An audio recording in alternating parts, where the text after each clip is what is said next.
আসসালামু আলাইকুম রহমতুল্লাহ বারাকাতুহু। আশা করি মহান আল্লাহ রাব্বুল আলামিনের অশেষ করুণায় আপনারা সকলে ভালোই আছেন। আজকে আমি আপনাদের সম্মুখে যে বিষয় নিয়ে আলোচনা করতে চাচ্ছি সেটা হলো শবে মেরাজ।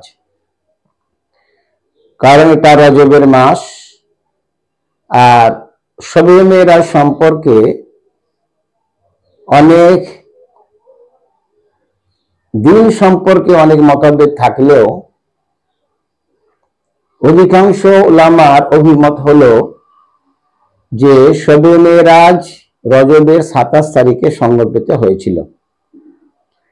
সে যাই হোক, শবে মেরাজ সম্পর্কে আলোচনা করতে চাচ্ছি। আউযু বিল্লাহি মিনাশ শাইতানির রাজীম। বিসমিল্লাহির রাহমানির রাহিম। সুবহানাল্লাযী আসরা বিআবদিহি লাইলাম মিনাল মাসজিদিল হারাম ইলাল মাসজিদিল আকসাল্লাযী বারাকনা হাওলাহু লিনুরিয়াহু মিন আয়াতিনা ইন্নাহু আস-সামিউল বাসীর। এটা সূরা বনী ইসরাঈলের প্রথম আয়াত। মহান আল্লাহ রাব্বুল আলামিন শবে কদর সম্পর্কে সূরা বনী ইসরাঈল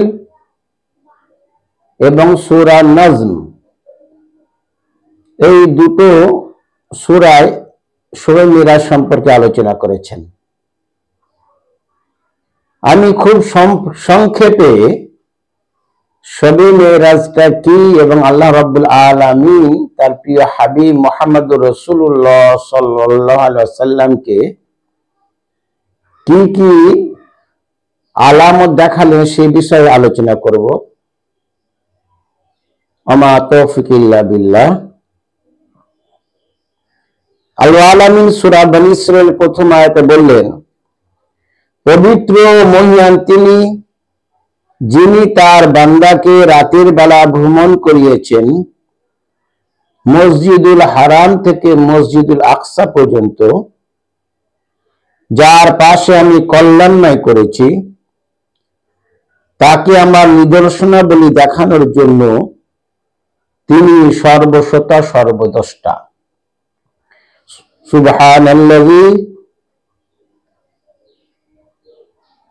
আসরা বিআবদি লাইলাম মিনাল মাসজিদিল হারাম ইলাল মাসজিদিল আকসা আল্লাযী বারাকনা হাওলাহু। তার চারপাশে হলো বরকতময়।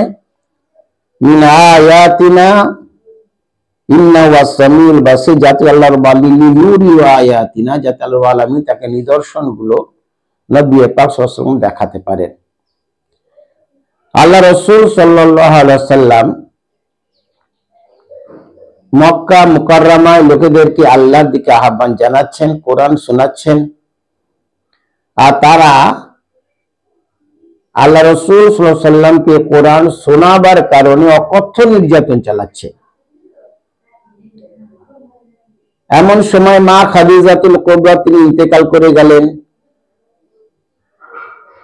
হযরতে আল্লাহ রাসূল সাল্লাল্লাহু আলাইহি ওয়াসাল্লামের চাচা আবু তালিব তিনি ইন্তেকাল করলেন। এমন একটা গমগীন সময় আল্লাহ রাব্বুল আলামিন তার প্রিয় হাবিব মুহাম্মদুর রাসূলুল্লাহ সাল্লাল্লাহু আলাইহি ওয়াসাল্লামকে মেরাজে ডেকে অনেক নিদর্শনগুলো দেখিয়ে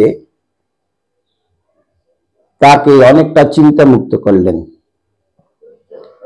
তো হযরতে হানি রাদিয়াল্লাহু তাআলা আনহা তিনি বর্ণনা করছেন যে আল্লাহ রাসূল সাল্লাল্লাহু আলাইহি ওয়াসাল্লাম তিনি শুয়ে আছেন। এমন সময় তিনি দেখলেন যে ছাদটা ফাঁকা হয়ে গেল। হযরতে জিবরীল আলাইহিস সালাম এবং সাথে আরো অন্যান্য ফেরেশতাদেরকে সাথে করে নিয়ে তারা আল্লাহ রাসূল সাল্লাল্লাহু আলাইহি ওয়াসাল্লামের কাছে গমন করলেন। আল্লাহ রাসূল সাল্লাল্লাহু আলাইহি ওয়াসাল্লাম তাদের সাথে বের হলেন এবং বাইরে বোরাক দাঁড়িয়েছিল। আল্লাহ রাসূল সাল্লাল্লাহু আলাইহি ওয়াসাল্লাম যখন বোরাকে উঠলেন তখন বোরাক গরিমা দেখাচ্ছিল, অহংকার করছিল।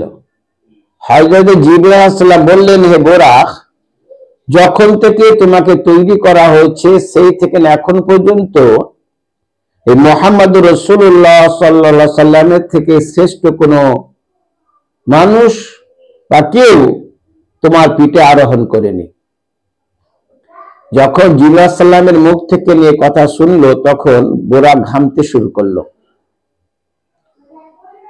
আল্লাহ রাব্বুল আলামিন তার প্রিয় হাবিব মুহাম্মদুর রাসূলুল্লাহ সাল্লাল্লাহু আলাইহি সাল্লামকে মসজিদুল হারাম থেকে বোরাকে করে তিনি মসজিদুল আকসা পর্যন্ত নিয়ে গেলেন।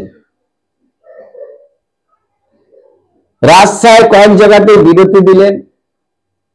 আল্লাহ রাসূল সাল্লাল্লাহু আলাইহি সাল্লাম তিনি নামলেন একটি জায়গায়, 2 রাকাত সালাত আদায় করলেন। দেখলেন যে এই জায়গাটা খেজুর গাছে ভরপুর, শুধু বাগান আর বাগান। আল্লাহ রাসূল সাল্লাল্লাহু আলাইহি ওয়াসাল্লাম জিবরাইল জিজ্ঞাসা করলেন, হে জিবরাইল, এইটা জায়গাটা কোথায়? তো হযরত জিবরাইল আলাইহিস সালাম বললেন, এই জায়গাটা হলো মদিনা, যেখানে অচিরে আপনাকে এখানে হিজরত করে আসতে হবে। তারপর তিনি সওয়ার হলেন এবং এক জায়গাতে নামলেন। সেই জায়গাটার নাম ছিল তুর সাইনা, যেখানে আল্লাহ রাব্বুল আলামিন হযরত মূসা আলাইহিস সালামের উপরে তাওরাত নাযিল করেছেন। ওখানে তিনি 2 রাকাত নামাজ পড়লেন, আবার রওনা হলেন এবং তাকে নামানো হলো হযরত শুআয়ব আলাইহিস সালামের কওম যেখানে ছিল মাদিয়ানে। সেখানে তিনি 2 রাকাত সালাত আদায় করলেন, আবার তিনি রওনা দিলেন এবং তাকে আর এক জায়গায় তিনি নামলেন, সেটা হলো বাইতুল লাহাম, যাকে খ্রিস্টানরা বেথলেহেম বলেন। ওই জায়গাতে যেখানে ঈসা আলাইহিস সালামের জন্ম ভূমিষ্ঠ হয়েছিলেন, ওই জায়গাতে 2 রাকাত সালাত আদায় করলেন এবং তারপরে তিনি রওনা হলেন এবং বাইতুল মাকদেসে গেলেন। প্রশ্ন আসতে পারে যে আল্লাহ রাব্বুল আলামিন মসজিদুল হারাম থেকে সরাসরি তাকে ডেকে নিলেন না কেন? কেন মসজিদুল আকসা পর্যন্ত নিয়ে গেলেন? আসলে এই মসজিদুল আকসা, যার ব্যাপারে আল্লাহ রাব্বুল আলামিন বলেছেন যে বারাকনা হাওলাহু, তার চারপাশে আমি বরকত নাজিল করেছি। এই মসজিদুল আকসা হলো অধিকাংশ আম্বিয়া আলাইহিস সালামের জায়গায়, রাসূল সাল্লাল্লাহু স্মৃতিচারণা ছিলেন সেখানে। তারপর আল্লাহ রাব্বুল আলামিন তার প্রিয় হাবিব মুহাম্মদুর রাসূলুল্লাহ সাল্লাল্লাহু আলাইহি সাল্লামকে ঊর্ধ্বগমন করালেন। তিনি সর্বপ্রথমে যখন গেলেন, হযরত জিবরাইল আলাইহিস সালামকে সাথে করে নিয়ে যাচ্ছেন, এমন সময় দেখলেন যে এক পাশে একটা বুড়ি মহিলা বসে আছে। সে বুড়ি মহিলা আল্লাহ রাসূল সাল্লাল্লাহু আলাইহি ওয়াসাল্লাম আহ্বান করছেন। আর জিবরাইল আলাইহিস সালাম বললেন, না হে মুহাম্মদ সাল্লাল্লাহু আলাইহি ওয়াসাল্লাম, আপনি এগিয়ে চলুন। আর একটু এগিয়ে গেলেন এবং দেখলেন যে একজন বৃদ্ধ মানুষ, যে খুবই বৃদ্ধ হয়ে গেছে, আর সে আল্লাহ রাসূল সাল্লাল্লাহু আলাইহি ওয়াসাল্লাম নিজের দিকে ডাকছে। তারপরে জিবরাইল আলাইহিস সালাম বললেন, মুহাম্মদ সাল্লাল্লাহু আলাইহি ওয়াসাল্লাম, তুমি কি জানো ওই বৃদ্ধা মহিলা কে ছিল? বলে, আমি জানি না। তো জিবরাইল আলাইহিস সালাম বললেন, ওই মহিলাটা হলো দুনিয়া, যে একাদাম বৃদ্ধা হয়ে গেছে। মানে ওই বৃদ্ধা যতদিন হায়াত আছে ততদিন দুনিয়া অস্তিত্ব থাকবে। এরপরে আমাদের বুঝতে অসুবিধা হয় যে আমরা শেষ জামানায় বসবাস করছি। তার বলে ওই যে বৃদ্ধ লোকটা আপনাকে আহ্বান করছিল, ওটা হলো শয়তান। একাদাম শেষ, তার জীবনের শেষ সময় এসে গেছে এবং সে শয়তানিতে পারদর্শী হয়ে উঠেছে। তারপর আল্লাহ রাসূল সাল্লাল্লাহু আলাইহি ওয়াসাল্লাম আগিয়ে গেলেন এবং একটা কুৎসিত ফেরেশতার সঙ্গে দেখা হলো। যার নাম ছিল মালিক। এই মালিক ছিল জাহান্নামের রক্ষণাবেক্ষণকারী। তো আল্লাহ রাসূল সাল্লাল্লাহু আলাইহি ওয়াসাল্লাম মালিক ফেরেশতা থেকে ইজাজত নিয়ে তিনি জাহান্নামের দিকে ঝেঁকে দেখলেন যে জাহান্নামে অধিকাংশ যারা আযাবের মধ্যে রয়েছে অধিকাংশ হলো নারী। এ থেকে আমরা জানতে পারি যে উম্মতে মুহাম্মাদী সাল্লাল্লাহু আলাইহি ওয়াসাল্লামের অধিকাংশ উম্মতের নারীরা জাহান্নামী হবে। আর আমাদের ধারণা আছে জাহান্নামী হবার মূল কারণ হলো ফ্যামিলি রেভলিউশন, অর্থাৎ যা মেয়েদেরকে আর ঘরে থাকতে দিচ্ছে না, তারা পুরুষের মতন বাইরে বেরোতে চাচ্ছে না, বেরোচ্ছে, এবং হাটে বাজারে সর্বত্র তারা শপিং করার নামে তারা ঈমান, ইসলাম ও পর্দা ছেড়ে দিয়েছে। তারপরে আল্লাহ রাসূল সাল্লাল্লাহু আলাইহি ওয়াসাল্লাম আরো একটু এগিয়ে গেলেন, দেখলেন যে কিছু লোক আছে যেমন তাদের হাতের নখগুলো হলো তামার, তারা নিজেদের মুখের চামড়া মুছছে আর মুখের চামড়া নিয়ে তারা মুছেছে নিজেরা ভক্ষণ করছে, এভাবে তাদের আযাব হচ্ছে। আল্লাহ রাসূল সাল্লাল্লাহু আলাইহি ওয়াসাল্লাম জিজ্ঞাসা করলেন, জিবরাইল এরা কারা? হযরত জিবরাইল সাল্লাম বললেন, হে মুহাম্মদ সাল্লাল্লাহু আলাইহি ওয়াসাল্লাম, এরা হলো আপনার উম্মতের সেই লোকেরা যারা পরনিন্দা করত, গীবত করে করে বেড়াতো, লোকেদের পিছনে দোষ প্রচার করত। আপনারা কোরআনে সূরা হুমাযা যদি পড়েন তাতে আল্লাহ তাআলা বলেছেন, লিকুল্লি হুমাযাতিল লুমাযা, নিশ্চিত ধ্বংস এমন প্রত্যেক ব্যক্তির জন্য যারা লোকেদের সামনাসামনি নিন্দাবাদ করে আর পিছনে দোষ প্রচারে অভ্যস্ত। আল্লাহ কয়েকটা আগে গিয়ে বলেছেন তাদের ঠিকানা হবে হুতমা।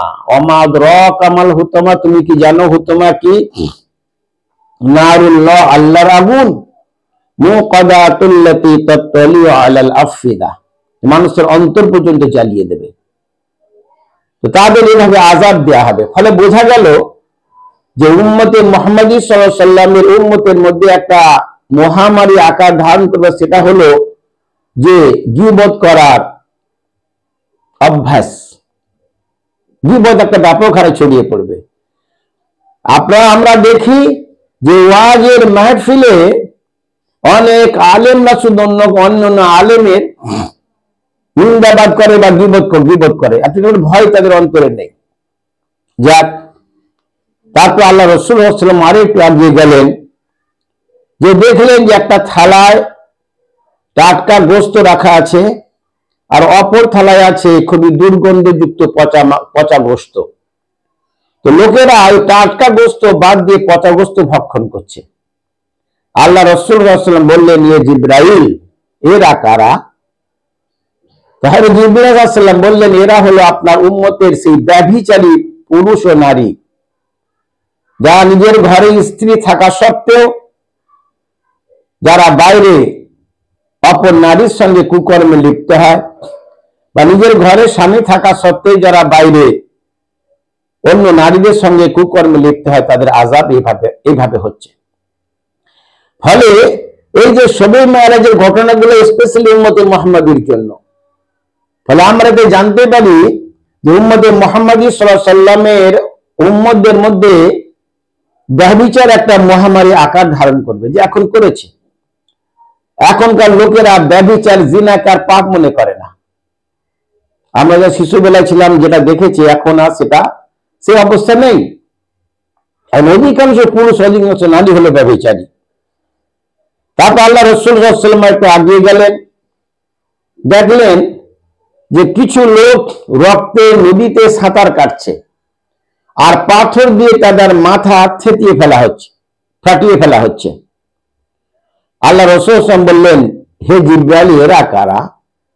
তো তাহলে জিবরাইল আলাইহিস সালাম বললেন, এরা হলো আপনার উম্মতে সেই সব সুদখোর, যারা সুদের দ্বারা গরিবদের অর্থ সম্পদ ভক্ষণ করত ফলে আজ এদের রক্তে নদীতে ফেলে এদের মাথা ফেটিয়ে দেওয়া হচ্ছে। হয় তারা সুদ খেত, না হলে সুদ দিত, না হলে সুদের সাক্ষী থাকতো, না হলে সুদ লিখে রাখতো। তাদের আযাব এভাবে হবে। তারপর আল্লাহ রাসূল সাল্লাল্লাহু আলাইহি ওয়াসাল্লাম আরেকটু আগিয়ে গেলেন, দেখলেন যে কিছু লোক ফসল ফলাচ্ছে আর বীজ রোপণ করার সাথে সাথে তাদের গাছ বড় হয়ে যাচ্ছে এবং তাদের ফসল উৎপন্ন হচ্ছে এবং তারা তা কেটে নিচ্ছে। আল্লাহ রাসূল সাল্লাল্লাহু আলাইহি ওয়াসাল্লাম বললেন, হে জিবরাইল, এরা কারা? হযরত জিবরাইল আলাইহিস সালাম বললেন, এরা হলো আপনার উম্মতের সেই সব মুজাহিদ যারা আল্লাহর জমিনে আল্লাহর দ্বীন প্রতিষ্ঠা করার জন্য জদ্দোজহদ করেছে, মুজাহিদা করেছে, জিহাদ করেছে। এরা হলো আপনার সেই নেক বান্দারা। তাদের প্রত্যেকটা আমল 7 থেকে নিয়ে 700 গুণ বাড়ি আল্লাহ রাব্বুল আলামিন দেবেন। আল্লাহ তাআলা আমাদের সকলকেই দ্বীন প্রতিষ্ঠা করার কাজে অংশগ্রহণ করার তৌফিক এনায়েত করুন। তারপর আল্লাহ রাসূল সাল্লাল্লাহু আলাইহি ওয়াসাল্লাম আর একটু আগিয়ে গেলেন, যে দেখছেন যে কিছু লোক কে মাথা ফাটিয়ে দেওয়া হচ্ছে। আযাবের ফেরেশতা একটা বড় পাথর নিয়ে তাদের মাথায় আঘাত করছে, আর সেই মাথা ফেটে গেল এবং সেই পাথরটা গড়িয়ে একটু দূরে চলে গেছে। আযাবের ফেরেশতা আবার একটু দৌড়ে গিয়ে একটু সরে গেছে, পাথর যতটা আনতে আনতে আবার এর মাথা যেমন ছিল তেমন হয়ে যাচ্ছে। এবার আবার আঘাত করা হচ্ছে, এভাবে আযাব দেওয়া হচ্ছে। আল্লাহ রাসূল সাল্লাল্লাহু আলাইহি ওয়াসাল্লাম জিজ্ঞেস করলেন, এরা কারা? তো হযরত জিবরাইল আলাইহিস সালাম বললেন, হে মুহাম্মদ রাসূলুল্লাহ সাল্লাল্লাহু আলাইহি ওয়াসাল্লাম, এরা হলো আপনার উম্মতের সেই সব লোকেরা যারা নামাজ না পড়ে ঘুমিয়ে থাকতো, নামাজ অবহেলা করত। এরা হলো তারা। জেনে রাখতে হবে, আল্লাহ রাসূল সাল্লাল্লাহু আলাইহি ওয়াসাল্লামের মৃত্যুর আগে শেষ কথা হলো আসসালাহ আসসালাহ আসসালাত আমা মালাকাত আইমানুকুম। তোমরা নামাজকে পাবন্দি করো, নামাজকে গুরুত্ব দাও, নামাজে পাবন্দি করো, আর নিজের অধীনস্থদের ব্যাপারে সতর্ক থেকো, সাবধান থেকো।